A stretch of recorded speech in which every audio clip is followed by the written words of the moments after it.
अगर एक पल के लिए सारी आवाजें थम जाएं और बस आपके ख्याल बोलने लगे, तो समझ लीजिए आप कदम रख चुके हैं एक ऐसी दुनिया में जो दिखती नहीं पर महसूस जरूर होती है। वन ख्याली दुनिया 2.01, जहां हर कहानी एक एहसास बन जाती है। अगर आपको ये ख्याली सफर पसंद आए तो चैनल को सब्सक्राइब करें, वीडियो को लाइक करें, दोस्तों के साथ शेयर करें और अपने ख्याल कमेंट में जरूर लिखें। चैप्टर 137, अंशिका अपने फैमिली से मिलना, दीक्षित का खतरनाक प्लान। हेलो फ्रेंड्स, उम्मीद है आप लोग अच्छे होंगे। तो चलिए शुरू करते हैं। प्रताप मेंशन। अभिषेक, अभिनव और कार्तिक को देख आकाश समझ गए उनकी बेटी उनकी अंशी उनके पास वापस आ गई। आकाश जेड की आंखों में हल्की नमी और चेहरे पर बेचैनी दिखने लगा। आज के दिन के लिए वह ना जाने कब से इंतजार कर रहे थे। आकाश की बेचैनी को समझ अभिषेक और अभिनव मुस्कुराते हुए साइड हो गए। उनके साइड होते ही उनके पीछे खड़ी अंशी आकाश जेड के सामने दिखने लगी। सालों बाद अंशी को देख आकाश जेड के आंखों से आंसू निकलने लगा। उनके लिए खुद के इमोशन को कंट्रोल करना मुश्किल था। वही अपने सामने खड़ी अंशी को देख राज और रूथ शॉक में अपनी जगह खड़े रह गए। उनको अपने आंखों पर यकीन ही नहीं हो रहा था। अंशी बिल्कुल अपनी माँ के जैसी लगती थी, बस उनकी आंखें आकाश के जैसी थी। रूथ को अपनी माँ याद थी। वही राज भी कई बार मैरिया की फोटो देखा था, इसलिए अपने सामने बिल्कुल मैरिया जैसी दिखने वाले लड़की को देख दोनों हैरान हो गए। अंशी ध्यान से आकाश को देखने लगी, वही आकाश भी अंशी को देखने लगे। उनको डर लग रहा था कहीं उनकी बेटी उनको पहचानी नहीं तो वह क्या करेंगे। उनके दिमाग में बहुत कुछ चलने लगा। आकाश को कुछ देर देखने के बाद अंशी को उनके साथ बिताए बचपन की खूबसूरत यादें याद आ गया, जिसे याद कर उसके आंखों से भी आंसू निकलने लगा। आकाश सी अंशी को देख ही रहे थे, अचानक अंशी भागकर उनके गले लग रोने लगी। वही अचानक अंशी के ऐसे गले लगने पर एक पल के लिए आकाश को यकीन नहीं हुआ, लेकिन अगले ही पल अंशी के रोने की आवाज सुन उनको होश आया। आकाश सी भी अपनी बेटी को कस के गले लगा, उसके सिर को सहलाते हुए शांत कराने लगे। उनके आंखों से भी आंसू निकलने लगा। आकाश और अंशी को इस तरह गले मिल रोता देख रूथ के आंखों में भी नमी आ गया। वह समझ गया हो ना हो यह उसकी छोटी बहन अंशी है। अपने मन का सारा दर्द निकाल अंशी आकाश से अलग हो उनको अपनी मासूम नजरों से देखने लगी। आकाश अंशी के आंसू साफ कर उनके सिर पर किसकर उसके मासूम चेहरे को देखने लगे। आकाश अंशी से अपनी रुधी आवाज में, सॉरी प्रिंसेस, आपके डैड उस वक्त आपको नहीं बचा पाए। हमारे सामने वो लोग आपको लेकर चले गए और हम कुछ नहीं कर पाए। हमारे कारण आपको इतना दर्द सहने पड़ा। प्लीज बच्चा, अपने डैड को माफ कर दो। अंशीना में सिर हिलाते हुए, डैड उसमें आपकी कोई गलती नहीं थी, प्लीज आप सॉरी मत बोलो। आपने पूरी कोशिश की थी और उसका रिजल्ट आज आपके सामने है। आज आपके कारण कि मैं यहाँ सही सलामत खड़ी हूँ। अपनी बेटी की ऐसी बातें सुन आकाश जेड के चेहरे पर मुस्कान आ गया। तभी आकाश सी का ध्यान रूथ पर गया। आकाश मुस्कुराते हुए अंशी को रूथ के सामने लाकर, प्रिंसेस, यह आपके रूथ भाई है। अपने भाई को इतने सालों बाद देख अंशी उसके गले लग गई। वही रूथ भी अपनी बहन को कस के बाहों में भर लिया। हमेशा स्ट्रांग रहने वाले रूथ की आंखों से भी आंसू निकलने लगा। रूथ रोते हुए, प्रिंसेस, अपने भाई को अकेला छोड़ कहाँ चली गई थी? तुम्हारे बिना मैं बिल्कुल अकेला पड़ गया था। प्लीज बच्चा, आज के बाद मुझसे दूर नहीं जाना। हमेशा स्ट्रांग रहने वाले रूथ की ऐसी हालत देख सबके आंखों से आंसू निकलने लगा।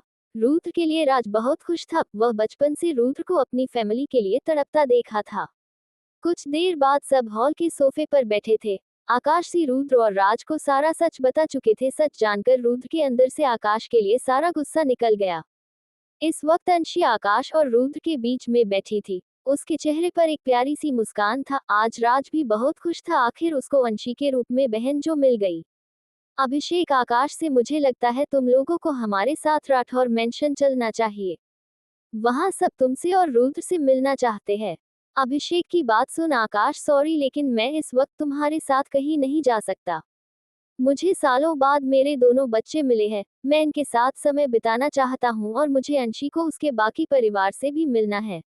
इसलिए हम कल ही अपने फैमिली के पास अपने आइलैंड पर जाने वाले हैं। बाबा सा को जब से अंशी के मिलने का पता चला है वह हम लोग का इंतजार कर रहे हैं। अभिषेक आकाश बात समझ गए, इसलिए वह मुस्कुराते हुए बोले, तुम लोग जाओ, लेकिन वहां से आने के बाद तुम तीनों सबसे पहले राठौर मेंशन आओगे। आकाश मुस्कुराते हुए, जरूर। फिर कुछ देर सबसे बातें कर अभिषेक और कार्तिक राठौर मेंशन के लिए निकल गए। काल लोक में आज हर्ष उल्लास का माहौल था, और हो भी क्यों ना।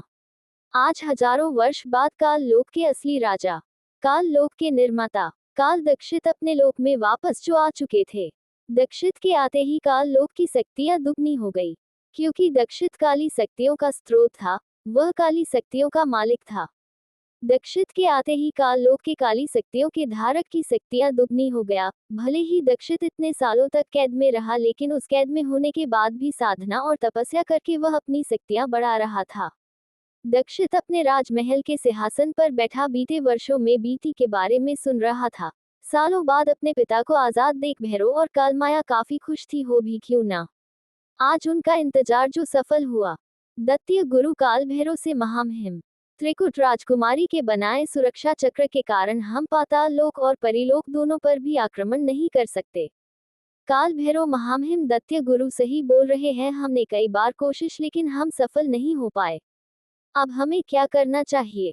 दैत्य गुरु और काल भैरव की बात सुन दक्षित हंसने लगा। उसकी भयानक हंसी महल में गुंजने लगा, जिसे सुन वहां बैठे सारे लोग डर गए। कुछ पल बाद दक्षित अपनी खतरनाक आवाज में, तुम लोग को किसने बोला मुझे परिलोक या पाताल लोक चाहिए। मैं तो ना कभी पाताल लोक चाहता था, ना ही परिलोक। अगर मुझे यही सब चाहता तो मैं वह पहले ही पा लेता। किसी को दक्षित की बात समझ नहीं आया। काल माया कंफ्यूजन में, महामहिम हम लोग को आपके कहने का मतलब समझ नहीं आया। काल दक्षित, मैं हमेशा से अपना स्वतंत्र लोक चाहता था, जो आज मेरे पास है। इसके अलावा मुझे दुनिया का सबसे शक्तिशाली दानव बनकर दुनिया पर राज करना था। दक्षित सबको देख अपनी खतरनाक आवाज में, अगर हम पाताल लोक या परिलोक पर हमला करेंगे तो वहां हमें हमारे जैसे लोग मिलेंगे।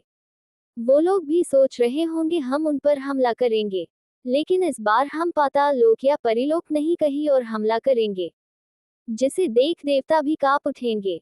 किसी को भी दक्षित की बातें समझ नहीं आया। दक्षित, इस बार हम धरती लोक पर हमला करेंगे। परिया हो या देवता, उनकी सबसे बड़ी कमजोरी मनुष्य है, तो हम उनकी कमजोरी पर वार करेंगे। दक्षित का प्लान सुन सबके चेहरे पर शैतानी मुस्कान आ गया। दक्षित सबको अपना प्लान बताने लगा, वह सब कैसे और कहां हमला करने वाले हैं।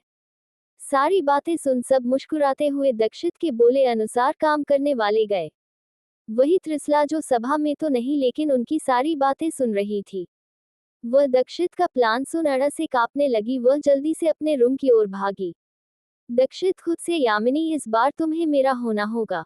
पहले मैं सिर्फ शक्तिशाली बनना चाहता था, मुझे तुम्हारे लोक या धरती लोक से कोई मतलब नहीं था, लेकिन अब मुझे पूरे संशय के साथ तुम भी चाहिए। बोल हंसने लगा। क्या प्लान है दक्षित का? क्या करने वाली है त्रिसला? क्या कैरवी दक्षित का प्लान समय रहते जान पाएगी, या होंगी कोई बड़ी अनहोनी? चैप्टर 138 कैरवी की परेशानी, मदद मांगना। हेलो फ्रेंड्स, उम्मीद है आप लोग अच्छे होंगे। तो चलिए शुरू करते हैं। राठौर मेंशन। शाम का वक्त कैरवी अपने रूम के बालकनी में खड़ी सामने ढलते सूरज को देखते हुए किसी गहरे सोच में गुम थी। उसके चेहरे पर काफी गंभीर भाव था, उसके दिमाग में काफी कुछ चल रहा था। कैरवी अपने सोच में गुम थी, तभी अचानक उसको अपने कमर पर किसी के ठंडे हाथ महसूस हुआ। कैरवी इस टच को बहुत अच्छे से जानती थी, ये टच उसके अंशु का था। प्रत्यक्ष के छूते ही कैरवी के दिल में सुकून उतर आया। कैरवी अपना सिर प्रत्यक्ष से सीने से लगा ली, वही प्रत्यक्ष भी उसको अपने बाहों में भर लिया। प्रत्यक्ष कैरवी को अपने बाहों में भर हल्की मगर प्यार भरे अंदाज में बोला, हमारे यामी के चेहरे पर यह गंभीर भाव अच्छे नहीं लगते। हमें तो उनके चेहरे की प्यारी सी मुस्कान और आंखों में वही चमक अच्छा लगता है। प्रत्यक्ष के मुंह से खुद के लिए यामी सुन कैरवी पीछे पलट उसे देखने लगी। प्रत्यक्ष भी उसको देखने लगा। कैरवी अपने आंखों में हल्की नमी लिए प्रत्यक्ष के आंखों में देखने लगी, जैसे पूछ रही हो, क्या तुम्हें सब याद आ गया? जिसे समझ प्रत्यक्ष मुस्कुराते हुए कैरवी के लिप को हल्के टच कर उसके सिर से अपने सिर को जोड़ बोला, हाँ हमें हमारा पिछला जन्म याद आ गया।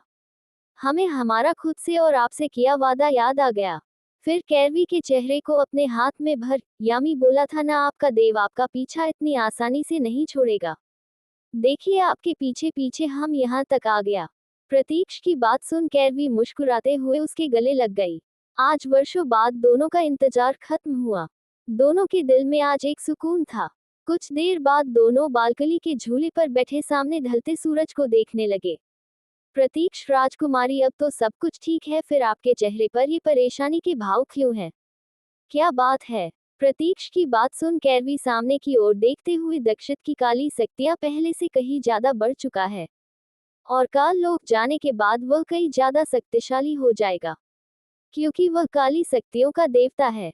प्रतीक्ष, तो इसमें परेशानी वाली क्या बात है?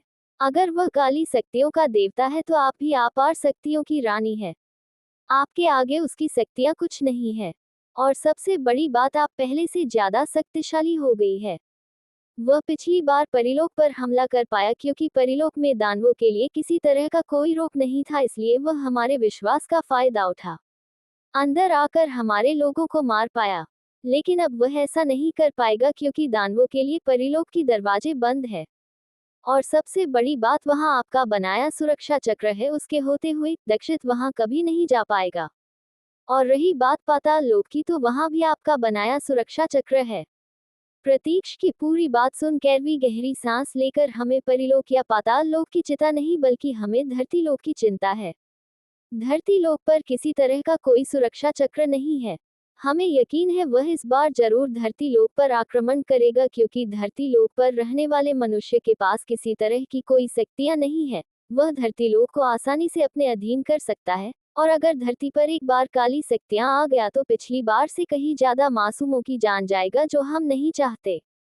कैरवी की बात सुन अब तो प्रत्यक्ष के चेहरे पर भी हल्के परेशानी के भाव आ गया। वह भी अच्छे से जानता है वो लोग चाहकर भी पूरे धरती लोक पर सुरक्षा चक्र नहीं बना सकते, क्योंकि यहाँ हर तरह के जीव रहते हैं, अच्छा और बुरा दोनों।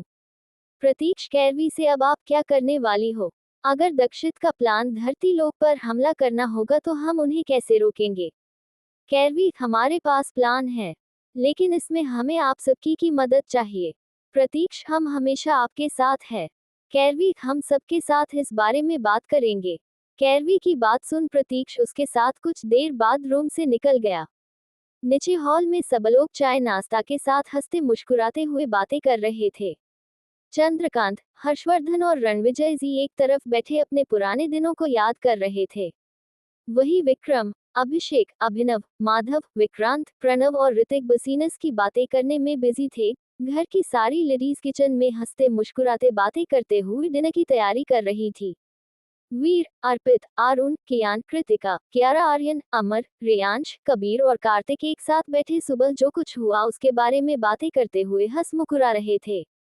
कैरवी और प्रतीक्ष अपने कमरे से निकल नीचे आने लगे, तभी उनका ध्यान अपने हंसते मुस्कुराते परिवार पर गया। उनके चेहरे पर भी मुस्कान आ गया।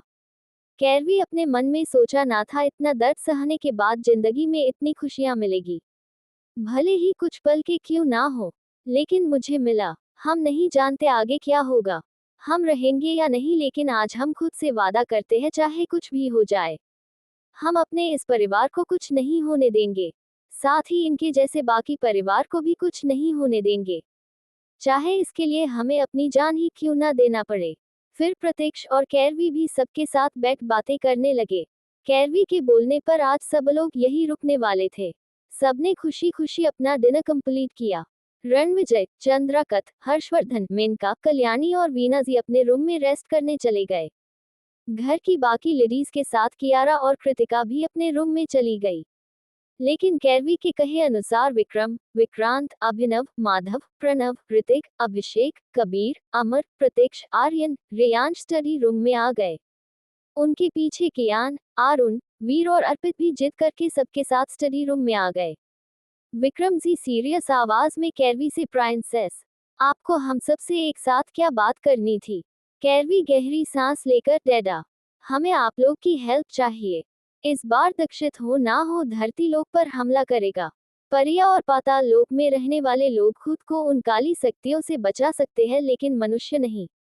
और वह क्यों, ये बात आप लोग जानते हो। अगर दक्षित और उसकी सेना धरती पर आक्रमण किया तो हम चाहकर भी सबको बचा नहीं पाएंगे। हमारे बचाने के पहले ही काफी कुछ बर्बाद हो जाएगा। इसलिए हम चाहते हैं आप लोग हमारी मदद करें। माधव जी सीरियस आवाज में, प्रिंसेस, ये भी पूछने वाली बात है, हम आपका साथ जरूर देंगे, आप बस हुक्म करो। माधव जी बात सुन कैरवी मुस्कुराने लगी, फिर सबको अपना प्लान बताने लगी। कैरवी का पूरा प्लान सुनकर सबके चेहरे पर खुशी के साथ एक्साइटमेंट दिखने लगा। कबीर खुश होकर पिछली बार उनको सिर्फ ट्रेलर दिखाया था, इस बार पूरी फिल्म दिखाओगा, बहुत मजा आएगा। कबीर की बात सुन सब मुकराने लगे। तभी कियान, वीर, आरुण और अर्पित एक साथ, हम भी इन सब में आपका साथ देंगे। आर्यन सीरियस आवाज में, इन सब में बहुत खतरा है, तुम लोग नहीं आओगे। आरुण भाई प्लीज, प्रिंसेस का साथ हम भी देना चाहते हैं, और आप हमें ऐसा करने से नहीं रोक सकते, क्योंकि आप भी प्रिंसेस की हेल्प कर रहे हो। फिर कैरवी भी, प्लीज प्रिंसेस, हमें अपनी मदद करने दो, हम अपना ख्याल रखेंगे। चारों के जिद करने पर कैरवी मान गई। तो क्या करने वाली है कैरवी? क्या प्लान है दक्षित का? कैरवी को किस बात का डर है? क्या छुपा रही है कैरवी सबसे? चैप्टर 139, देश में रेड अलर्ट जारी होना, रूहानी का डर। हेलो फ्रेंड्स, उम्मीद है आप लोग अच्छे होंगे। तो चलिए शुरू करते हैं। कैरवी के हाँ बोलने पर कियान, वीर, आरुण और अर्पित काफी खुश हो गए। वह दिल से अपनी बहन की मदद करना चाहते थे। पहले कैरवी नहीं चाहती थी ये लोग उसका साथ दे, क्योंकि कैरवी जो करने वाली थी उसमें काफी खतरा था, लेकिन इनके जिद करने के बाद वह मान गई। कैरवी इनको अच्छे से प्रोटेक्ट कर सकती थी। कैरवी उन चारों को देख, मैं आप लोग की बात मान रही हूँ, लेकिन आप लोग वही करेंगे जो आर्यन भाई कहेंगे। आपको खुद का ध्यान रखना होगा, चाहे कुछ भी हो आप लोग पर एक खरोच भी नहीं आनी चाहिए। चारों एक साथ, हम वादा करते हैं, चाहे कुछ भी हो हम खुद को प्रोटेक्ट करेंगे। फिर कैरवी सबको देख, हमें इन दिनों देश में होने की सारी घटना पर ध्यान देना होगा। अगर आप लोग को कोई भी बात और लगे तो हमें बताएंगे। अभी के लिए आप लोग हमारे दिए काम को जल्द से जल्द पूरा करें। हमें सब कुछ तैयार चाहिए। आर्यन, प्रिंसेस आप टेंशन मत लो, हम बेस्ट टीम तैयार करेंगे। विक्रम जी, हाँ प्रिंसेस, हम भी आपका दिया काम जल्दी से कंप्लीट कर देंगे। फिर कुछ देर बातें कर सब अपने रूम में चले गए। प्रतीक्ष को कुछ काम आ गया, इसलिए वह अपने रूम में चला गया। कीर्ति जैसे ही अपने रूम में आई, उसको अपने रूम में रूहानी बैठी मिली। रूहानी के चेहरे पर परेशानी के साथ कंफ्यूज के भाव थे, जिसे देख कैरवी समझ गई जरूर कुछ हुआ है। कैरवी रूम का गेट बंद कर अंदर आकर बोली, क्या हुआ, इतनी परेशान क्यों हो? रूहानी पहले कैरवी को प्रणाम की, क्योंकि चाहे कुछ भी हो कीर्ति उनकी महारानी थी। कैरवी अपना सिर हिला दी। रूहानी परेशानी भरे लहजे में, महारानी परेशानी वाली बात है, दक्षित जरूर कुछ बड़ा करने वाला है, और हमें यकीन है उसका टारगेट इस बार धरती लोक होगा। कैरवी बिना किसी भाव की पूरी बात बताओ, क्या किया उसने? कैरवी के बोलने पर रूहानी बोलने लगी, जब से दक्षित काल लोक गया है, वहां की काली शक्तियां और भी ज्यादा प्रबल हो गया है। उसके जाने के कुछ वक्त बाद ही काल भैरव अपनी काली सेना के साथ काल लोक से बाहर निकला कर धरती लोक पर आया है। इसके अलावा हमें पूरी बात नहीं पता। भले ही उसके धरती पर आने के बाद धरती पर ऐसा कुछ नहीं हुआ जिसे हमें उनके चाल का कुछ पता चले, लेकिन हमें यकीन है वह जरूर कुछ भयानक करने वाला है, जो मनुष्य के लिए सही नहीं होने वाला है। रूहानी की बात सुन भी कैरवी बिल्कुल शांत रही। उसके दिमाग में काफी कुछ चलने लगा। कैरवी रूहानी से, ठीक है आप काल लोक पर नजर रखें, साथ ही हमने जो रानी परी को काम दिया था उसको पूरा करने में उनकी मदद करें, हमें जल्द ही उसकी जरूरत पड़ेगा। रूहानी महारानी, हम उस काम में लगे हैं, आधा काम हो गया, पूरा होते ही हम आपको सूचना दे देंगे। अब हम चलते हैं। कैरवी हमें सिर हिला दी। रूहानी जैसे वहां से जाने लगी। कैरवी अपनी शांत आवाज में बोली, भले ही हम त्रिकुट की महारानी है, लेकिन आपके लिए हम अभी भी आपकी दोस्त कैरवी है, इसलिए अगली बार से आप हमें वही बोलेगी जो पहले बोलती थी, और वैसे ही बात करेगी जैसे पहले करती थी। कैरवी की बात सुन रूहानी के चेहरे पर बड़ी सी मुस्कान आ गया। वह हमें सिर हिला वहां से वापस परीलोक के लिए निकल गई।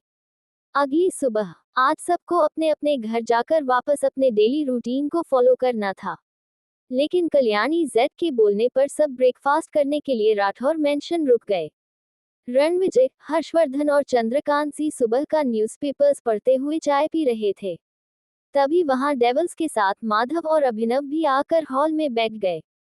अभिषेक सी टीवी ऑन कर न्यूज चैनल लगा दिए, लेकिन जैसे ही उनका ध्यान न्यूज पर गया उनके चेहरे का भाव बदल गया।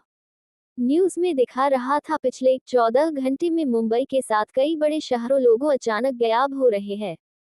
पूरे देश में डर का माहौल है। अभी तक 5,000 से ज्यादा लोग गायब हो चुके हैं। पुलिस को कुछ भी समझ नहीं आ रहा। कई सारे पुलिस भी गायब हो चुके हैं। गवर्नमेंट पूरे देश में रेड अलर्ट जारी कर दिया है। इस घटना के कारण इंडिया ही नहीं बाहर के कई देशों में भी खौफ का माहौल बना है। इस न्यूज को देख डेविल्स को कैरवी की बात याद आया।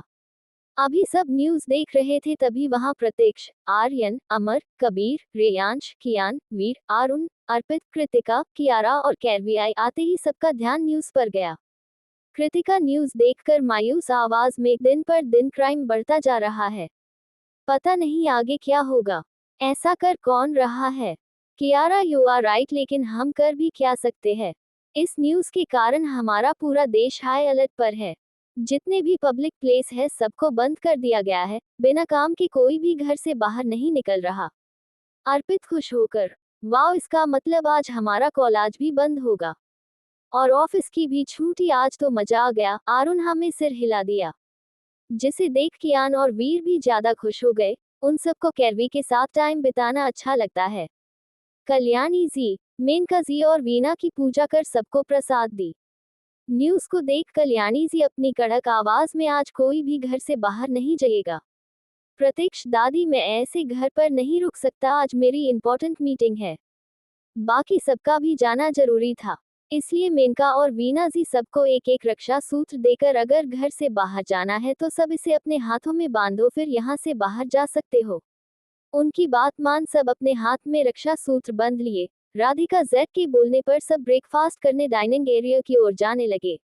कैरवी को आज का न्यूज थोड़ा अजीब लगा, इसलिए वह सबसे साइड होकर अपने हाथ में पहने वॉच को ऑन कर टोटो को कमांड देते हुए बोली, टोटो, कल से जितनी भी लोग गायब हुए हैं उनका लिस्ट बनाओ और उनमें से जो चीज कॉमन है उसका पता करो।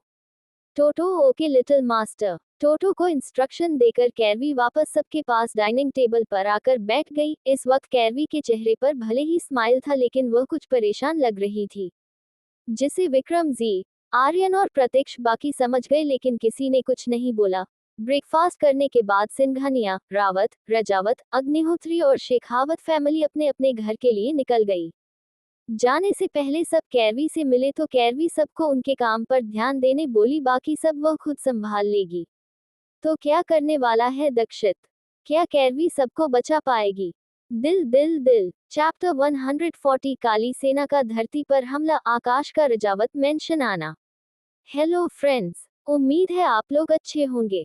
तो चलिए शुरू करते हैं। ऐसे ही 2 दिन बीत गया। इन 2 दिनों में लगभग 50,000 से ज्यादा लोग गायब हो चुके थे। कैरवी के पता करने पर उसको सब में एक बात कॉमन लगा, जितने भी लोग गायब हुए वह सब किसी ना किसी गलत काम में इन्वॉल्व थे। कई सारे माफिया गैंग अचानक गायब हो गया।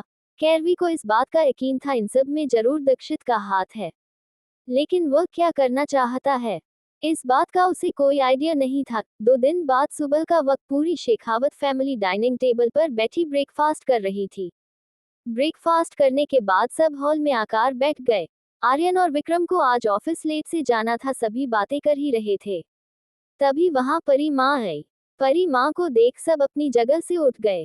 परी माँ कैरवी को प्रणाम कर अपनी घबराहट भरी आवाज में बोली, महारानी, धरती लोक की तरफ बहुत बड़ा खतरा तेजी से बढ़ रहा है। अगर इसे रोका नहीं गया तो सब कुछ खत्म हो जाएगा। कैरवी कंफ्यूज में, क्या हुआ? आप हमें पूरी बात बताएं। परी माँ, महारानी, हमें पाताल लोक की राजकुमारी त्रिसला का संदेश मिला है। दक्षित किसी भी वक्त अपनी काली सेना के साथ धरती लोक पर आक्रमण कर सकता है। इस बार दक्षित ने इंसानों को मारने के लिए इंसानी हथियार बनाया है। परी माँ की बात सुन विक्रम जी कंफ्यूजन में, परी माँ, हमें आपकी बात समझ नहीं आया, आपके कहने का मतलब क्या है? यह इंसानी हथियार क्या है? परी माँ, इन दोनों जो भी लोग धरती से गायब हुए हैं उसमें दक्षित का हाथ है। वह इंसानी आत्मा को खुद के अंदर समाहित कर उनके अंदर काली शक्तियां डाल दिया है। हमें ये तो नहीं पता वह उनके आत्मा का क्या करने वाला है, लेकिन जो भी होगा बहुत इंसानों के लिए अच्छा नहीं होगा। अब वह लोग इंसानी दानव बन चुके हैं। परी लोक का नियम है, कोई भी परी इंसानों को नहीं मार सकता, इसलिए हमारी सेना उन्हें चाहकर भी नहीं मार सकती। क्योंकि ना वह पूरी तरह से जिंदा है और ना ही मारे है। पाताल की सेना चाहकर भी हमारी मदद नहीं कर सकती क्योंकि उनका धरती पर आना वर्जित है। तो अब हम क्या करेंगे? वह किसी भी वक्त धरती लोक पर हमला कर सकता है। परी माँ की पूरी बात सुन सबके चेहरे पर परेशानी के भाव आ गया, वही कैरवी के चेहरे पर डेविल स्माइल आ गया, जिसे देख किसी को कुछ समझ नहीं आया। तभी अचानक आर्यन और विक्रम को कैरवी के 2 दिन पहले दिए काम की याद आया, जिसे याद कर उनके चेहरे पर भी डेविल स्माइल आ गया। कैरवी परी माँ से आप इन सब की चिंता ना करें, हम सब कुछ संभाल लेंगे। आप दीक्षा और रावी को बोले। वह अपनी सेना लेकर मायावी जंगल के बाहर पहुंचे। साथ ही रूहानी को बोले हमने जो कुछ उन्हें बनाने को दिया था वह उसी जगह लेकर पहुंचे। परी माँ को समझ नहीं आया कैरवी क्या करने वाली है, लेकिन उस पर उन्हें पूरा विश्वास था, इसलिए बिना सवाल किए वह उसके दिए काम को करने निकल गई। उनके जाने के बाद आर्यन कैरवी से प्रिंसेस, क्या तुमने हमें इसलिए टीम रेडी करने को बोला था? दरअसल 2 दिन पहले कैरवी विक्रम के डेविल आर्मी और प्रत्यक्ष के ब्लैक आर्मी के बेस्ट कमांडो की टीम रेडी करने को बोली थी। उनके टीम को पहले ही बता दिया गया था उनकी लड़ाई कोई नॉर्मल गैंग नहीं, बिल्कुल कुछ सुपरनैचुरल पावर से होगा। इसमें उनकी जान भी जा सकती है। कैरवी नहीं चाहती थी उसके कारण किसी की जान जाए, इसलिए वह सबको पहले ही कंडीशन बता दी।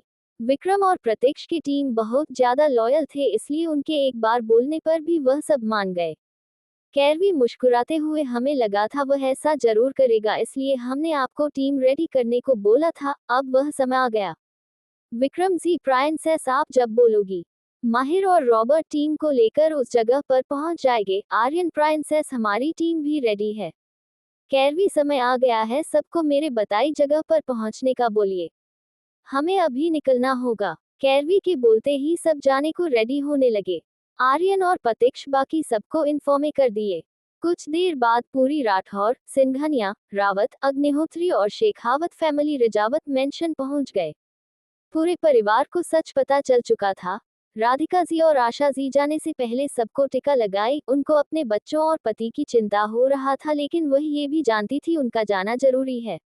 राधिका जी अपने आंखों में नमी लिए, चाहे कुछ भी हो हमें हमारी बेटी सही सलामत चाहिए। राधिका जेड के बोलने पर कैरवी के आंखों में भी हल्की नमी आ गया। कैरवी से कुछ बोला नहीं गया। विक्रम जी, राधिका जी, हम आपकी बेटी को सही सलामत वापस लाएंगे, ये हमारा वादा है। विक्रम जी बात सुन सब मुस्कुराने लगे। कैरवी और बाकी सब पूरे परिवार से मिल शेखावत मेंशन से निकलने लगे। तभी वहां आकाश, रुद्र, राज और अंशी पहुंचे। राज हमेशा से रुद्र के साथ रहा था, इसलिए आज भी वह उसके साथ आ गया। उन लोगों को देख सब लोग हैरान रह गए। अभिषेक जी, आकाश से आप लोग यहाँ कैसे? आप लोग तो अपनी फैमिली के पास जाने वाले थे ना? आकाश मुस्कुराते हुए, अपनी फैमिली के पास ही तो आए हैं। अब इतने बड़े खतरे में हम आप लोग को कैसे अकेले छोड़ सकते हैं? और ऐसे भी मुझे कुछ लोगों से अपना हिसाब पूरा करना है। सबको आकाश की बात समझ आ गया। अंशी और रुद्र से उनके साथ जाना चाहते हैं, इसलिए सबसे मिलकर कुछ देर बाद वहां से निकल गए। दूसरी तरफ काल लोक में दक्षित अपनी काली सेना के सामने खड़ा सबको बिना किसी भाव को देख रहा था। तभी भैरव उसके पास आकर, महामहिम सब कुछ तैयार है, अब हमें निकलना चाहिए। दक्षित हंसते हुए, यामिनी तुम मुझे नहीं रोक पाओगी। इस बार तुम और तुम्हारी ये दुनिया सब कुछ मेरा होगा। मैं इस संसार पर राज करूंगा। फिर दक्षित अपनी सेना के साथ काल लोक से निकल गए। काल माया, दैत्य गुरु, विराज और भैरव भी दक्षित के साथ निकल गए। वो लोग जैसे ही मायावी जंगल से बाहर निकले, अपने सामने खड़े लोगों को देख सब अपनी जगह पर रुक गए। इस वक्त उनके सामने कैरवी अपने पूरे टीम के साथ खड़ी थी। आगे कैरवी अपनी त्रिकुटी सेना के साथ अपने यामिनी वाले अवतार में खड़ी थी। उसके साथ दीक्षा, रीवा और रूहानी भी अपने असली रूप में खड़ी थी। वही उसके पीछे आर्यन और विक्रम की आर्मी खड़ी थी। सबने सफेद कपड़े पहने थे और सबके हाथ में तलवार था। ये सब रूहानी परिलोक से कैरवी के कहने पर बनवाकर लाई थी। उनके कपड़े और हाथ में पकड़े तलवार दोनों खास था। अपने सामने यामिनी को देख दक्षित हंसते हुए, आपके इस अदा पर हम कल भी कायल थे और आज भी कायल है महारानी यामिनी। आपका सबसे 2 कदम आगे रहना हमें बहुत अच्छा लगता है। फिर कैरवी को अपनी गहरी नजरों से देखते हुए, सच कहे तो आप पहले से कई ज्यादा खूबसूरत लगने लगी है। लगता है हमें दोबारा आपसे मोहब्बत हो गया। आपके इस खूबसूरत चेहरे पर याद कर हमने 2000 वर्षों की कैद कटी, अब आप भी हमारी होंगी और ये दुनिया भी हमारा होगा। हम यहाँ के महामहिम और आप हमारी महारानी बनेगी। अभी भी मौका है, आपके पास हमारे साथ मिल जाए। उसके बाद हम पूरे ब्रह्मांड पर राज करेंगे। क्या करेंगे कैरवी? क्या होगा इस युद्ध में? Smiling face, smiling face, smiling face. Chapter 141, Bhairav और कालमाया की मौत, दीक्षित का अंत, कैरवी खतरे में। हेलो फ्रेंड्स, उम्मीद है आप लोग अच्छे हैं। तो चलिए शुरू करते हैं। दीक्षित की बात सुन जहां प्रतीक्ष के साथ कैरवी के भाइयों और डेवल्स का खून खौलने लगा, उनका दिल कर रहा था वह इसी वक्त दीक्षित को मार दे, लेकिन वह चाहकर भी कुछ नहीं कर सकते थे। दीक्षित की बात सुनकर कैरवी के चेहरे पर कोई एक्सप्रेशन नहीं आया, लेकिन उसकी आंखें लाल हो गया। कैरवी अपनी लाल आंखों से दीक्षित को घूरते हुए अपनी कठोर आवाज में विनाशकाले विपरीत बुद्धि। ध्यान से देखो दीक्षित, तुम्हारा अंत तुम्हारे सामने खड़ा है। हमने तुम्हें दूसरी जिंदगी जीने का मौका दिया, लेकिन तुमने वापस वही रास्ता चुना जो पहले चुना था। अब तुम्हारा अंत होने से कोई नहीं रोक सकता। पिछली बार तुम्हें जिंदगी जीने का मौका मिला था, लेकिन इस बार ऐसा कुछ नहीं होगा। इस बार तुम्हारे साथ तुम्हारी काली दुनिया का अंत होगा। काल दीक्षित हंसते हुए देखते हैं किस पर कौन राज करता है। आज शाम तक तुम हमारी रानी बनकर हमारे राजमहल में बैठोगी। बोल अपने काली सेना के साथ कैरवी की सेना पर हमला कर दिया। कैरवी भी अपने सेना के साथ पलटवार करने लगी। कैरवी, आर्यन, प्रत्यक्ष, दीक्षा, रिवा और रूहानी त्रिकुटी सेना के साथ दीक्षित और उसकी काली सेना से लड़ने लगे। वही विक्रम, अभिषेक, विक्रांत, प्रणव, ऋतिक, अमर, कबीर, रेयांश, कियान, वीर, आरुण, अर्पित, रुद्र, राज, कियान, आकाश, अंशी और बाकी की डेविल्स आर्मी और ब्लैक आर्मी के साथ दीक्षित की मनुष्य दाव सेना से लड़ने लगी। वक्त के साथ वहां का माहौल भयानक होने लगा। कैरवी के दे हथियार के कारण विक्रांत और बाकी सबको लड़ने में कोई परेशानी नहीं हुआ। साथ ही रूहानी के दे कपड़े के कारण उन पर चाहकर भी काली सेना अपना वार नहीं कर पा रही थी, क्योंकि उनका वार उन पर ही पलट रहा था। कुछ देर बाद दीक्षित के आधा से ज्यादा सेना मारे जा चुके थे। वही कैरवी इस वक्त चंडी के अवतार लिए दीक्षित की काली सेना का तेजी से खत्म करने लगी। लड़ते हुए आकाश और विराज एक दूसरे के सामने आ गए। दोनों की आंखों में एक दूसरे को मारने का जुनून देखा जा सकता था। आकाश विराज को देखते हुए, आज आपको आपके किए की सजा मिलेगा। इस दिन का इंतजार मैंने वर्षों से किया है। फिर ज्यादा देर न करते हुए विराज को आकाश मारने लगा। कुछ देर बाद विराज का सिर उसके धड़ से अलग होकर जमीन पर गिर गया। भले ही विराज के पास बहुत शक्तियां थी, लेकिन आकाश से कम आकाश के पास दानवीय के साथ जिनी शक्तियां थी। काल माया भी सबको मारने में लगी थी। तभी उसका ध्यान अंशी पर गया। अंशी को देख उसकी आंखों में शैतानी चमक दिखने लगा। वह तुरंत अंशी के सामने आकर खड़ी हो गई। अपने सामने काल माया को देख अंशी के चेहरे पर डर दिखने लगा। वह अपने कदमों को पीछे लेने लगी। वही अंशी को डरता देख काल माया जोर जोर से हंसने लगी।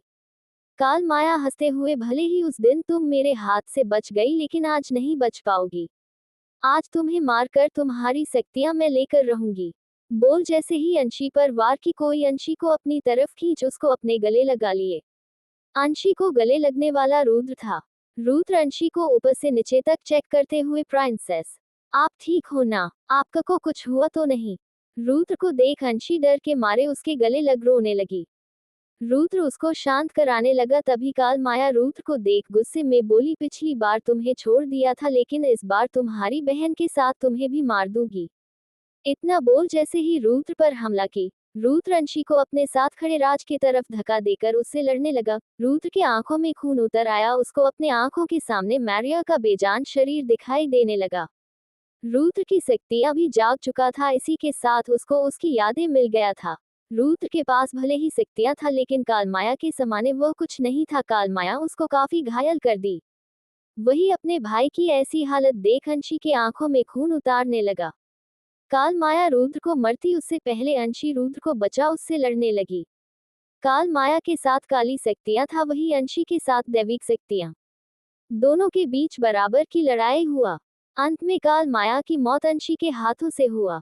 काल माया को मार अंशी रुद्र के गले लग रोने वाली, वही राज भी उनके गले लग गया।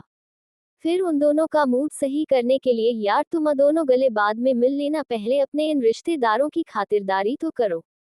राज की बात सुन दो हंसते हुए वापस दुश्मनों से लड़ने लगे। एक तरफ विक्रम और अभिषेक मिलकर दैत्य गुरु को अधमारा कर दिए।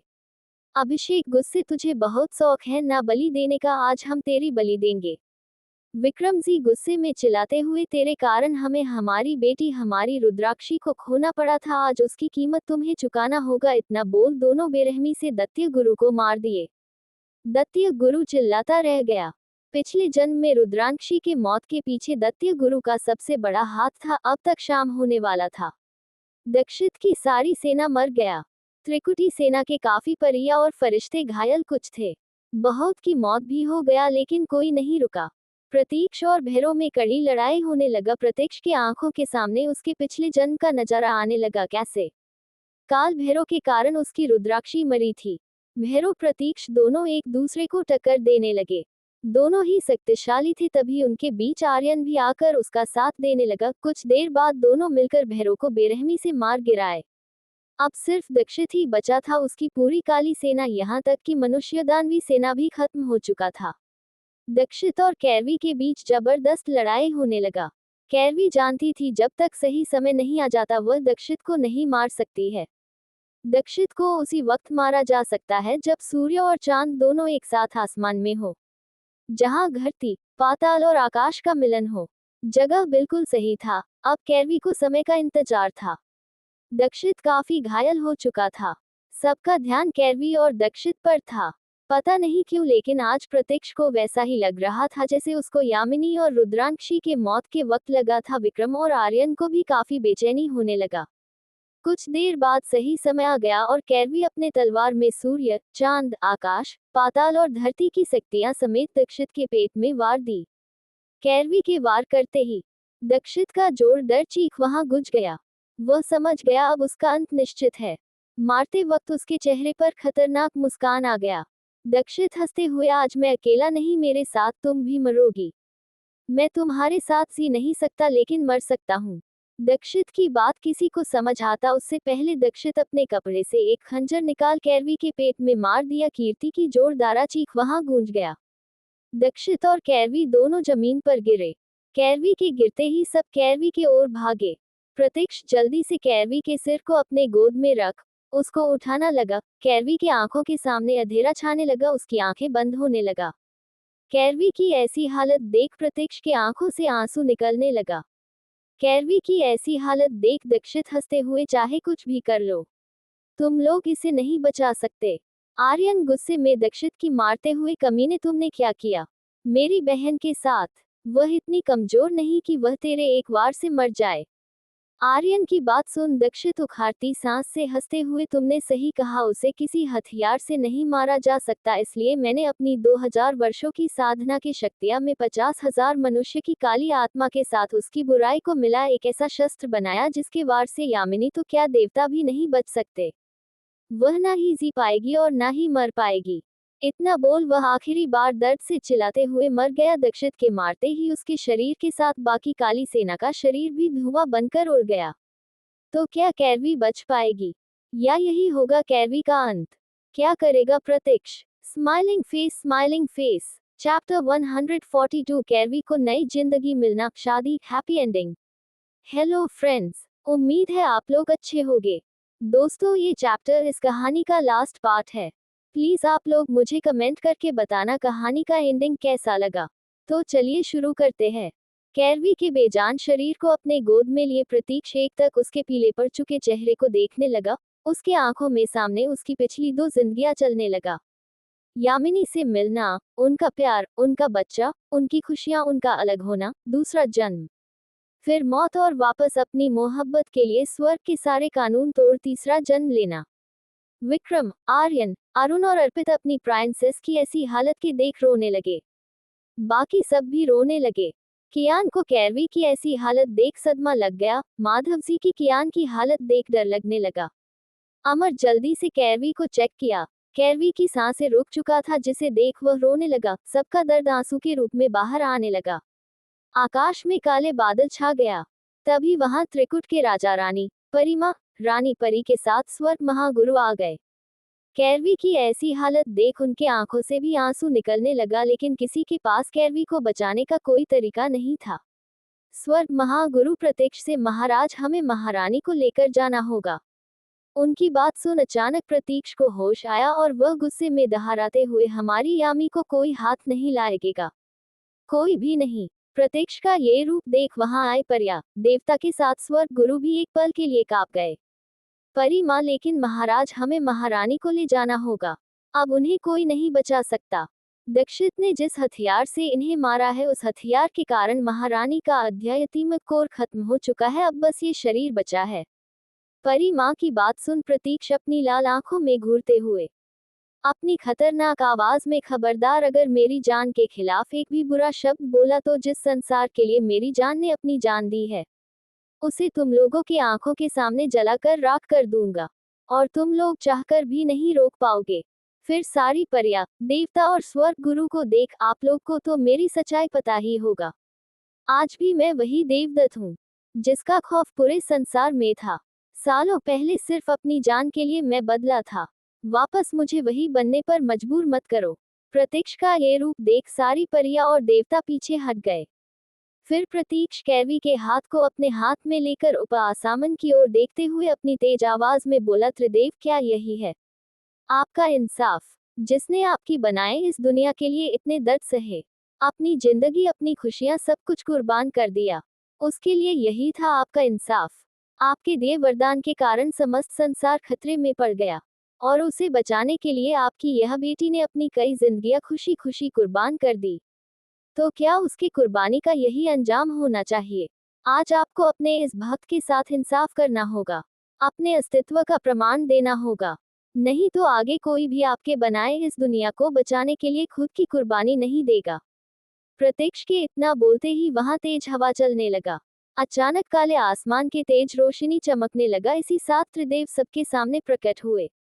अपने सामने ब्रह्मा, विष्णु और शिव को देख सबने अपने हाथ जोड़ सिर झुका लिए, यहाँ तक प्रत्यक्ष ने भी।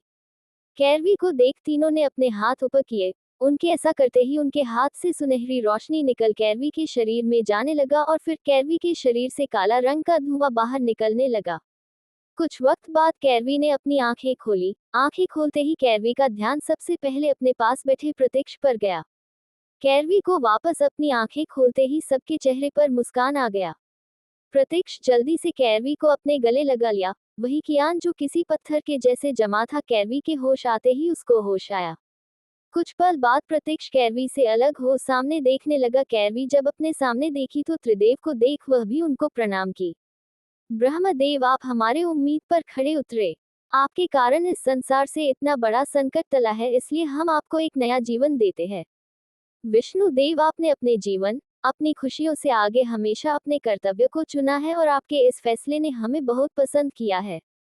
हमारा आशीर्वाद है, आप अनंत काल तक त्रिकुट की महारानी बनी रहेगी। आपका ये जीवन खुशियों से भरा होगा। शिवदेव, आपके अंदर समस्त संसार के लिए निश्चल प्रेम की भावना है, इसलिए हम आपको आशीर्वाद देते हैं। आपका दीर्घायु हो और आपको हर तरह की खुशियां मिल। अपने मिले इस जीवन को आप अपने परिवार के साथ धरती पर बिताकर दूसरे जन्म में वापस त्रिकुट की रानी बनेगी। अगले जन्म में भी आपका ये परिवार आपको मिलेगा। फिर त्रिदेव प्रत्यक्ष को देखने लगे। तीनों के चेहरे पर मुस्कान आ गया। तीनों प्रत्यक्ष और कैरवी को खुश रहने का वरदान देकर गायब हो गए। उनके जाते ही सब कैरवी से मिलने लगे। सबके चेहरे पर खुशी था। कैरवी से मिलकर सारी परियां जा चुकी थी, लेकिन दीक्षा, रीवा और रूहानी कैरवी के साथ धरती पर रुक गई। उन दोनों को देख रेयांश, अमर और कबीर काफी खुश हो गए। सब अपने घर के लिए निकल गए। 3 साल बाद आज पूरे रजावत मैंशन को किसी दुल्हन के जैसे सजाया गया था।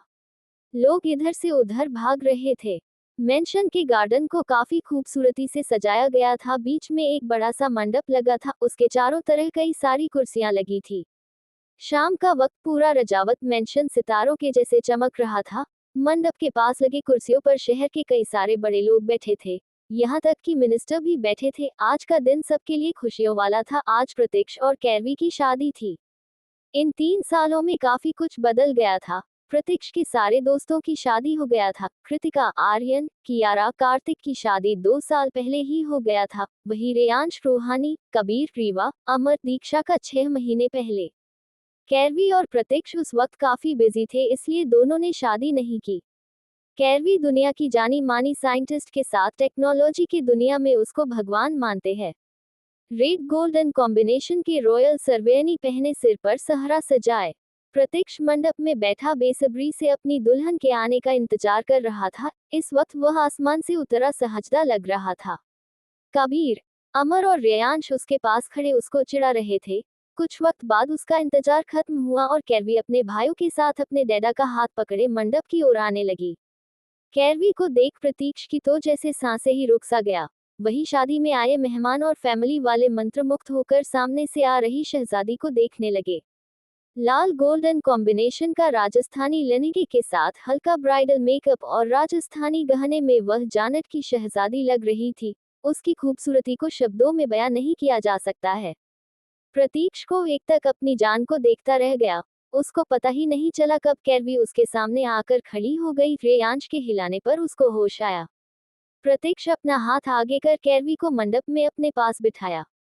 कैरवी और प्रतीक्ष के बैठते ही शादी शुरू हो गया। अपनी प्राइंसेस को शादी के जोड़े में देख विक्रम जी और आर्यन दोनों की आंखों में हल्की नमी आ गया। आर्यन के लिए कैरवी बहन कम बेटी ज्यादा थी। सारी रस्मों के साथ दोनों की शादी संपूर्ण हुआ। शादी खत्म होने के बाद कैरवी की विदाई हुआ। भले ही राठौर मेंशन रजावत मेंशन के सामने था, लेकिन विदाई के वक्त आंखों में आंसू आ ही जाता है। कुछ देर बाद कैरवी का राठौर मेंशन में धूमधाम से स्वागत हुआ। कुछ रस्मों के साथ अंशी और कृतिका कैरवी को प्रतीक्ष के रूम में छोड़कर चली गई। रूम को फर्स्ट नाइट के लिए काफी खूबसूरती से सजाया गया था। सजावट देख कैरवी के दिल की धड़कन तेज हो गया। वह बालकनी में खड़ी होकर चांद को देखने लगी। तभी कैरवी को अपने खुले कमर पर प्रतीक्ष के हाथ महसूस हुआ। प्रतीक्ष कैरवी के गर्दन में हल्के हल्के किस करते हुए, यहाँ खड़ी क्या सोच रही हो जान। कैरवी चांद को देखते हुए, अंशु इतने सालों के बाद आज आखिरकार हमारी मोहब्बत मुकम्मल हो गया। कभी सोचा ना था जिंदगी में इतनी खुशियां मिलेगा। ऐसा लग रहा है जैसे सब सपना है।